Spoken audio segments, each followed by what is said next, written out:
Hello, aujourd'hui je vous amène dans une journée dans mon assiette en tant qu'étudiante qui veut prendre soin de sa santé. Alors c'est parti, pour le petit déjeuner, je fais toujours un truc super rapide mais qui me cale bien parce que le matin j'ai très peu de temps.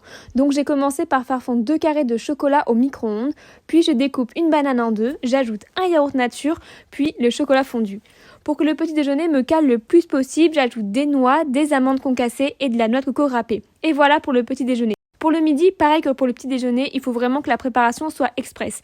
Et je vais vous montrer ma recette préférée de salade. On se fait plaisir parce qu'elle est hyper gourmande, mais en même temps, on prend soin de notre santé avec un plein de vitamines et de fibres.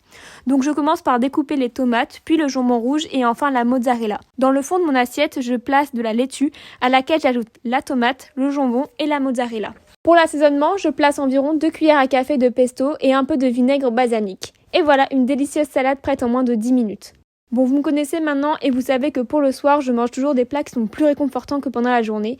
Et ce soir, c'était une soupe de nouilles japonaises, vraiment c'était incroyable.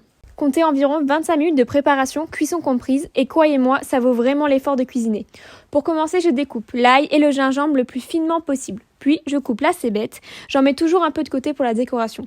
Je verse le tout dans une casserole avec un bol d'eau par personne. Puis, j'ajoute 1 cuillère à café de vinaigre de riz, 2 cuillères à café de sauce soja sucrée et 1 cuillère à café de miso par personne. Je chauffe jusqu'à l'ébullition et je rajoute le lait de coco. En parallèle, je fais cuire les pâtes selon les instructions sur le paquet et les œufs façon moulée. Puis, place au dressage. Dans une assiette creuse, je place le bouillon, les nouilles et les œufs et je termine par la cébette que j'avais mis de côté au début. J'espère que cette vidéo vous aura plu et vous aura donné envie de vous cuisiner des bons petits plats parce que vous le méritez. À bientôt!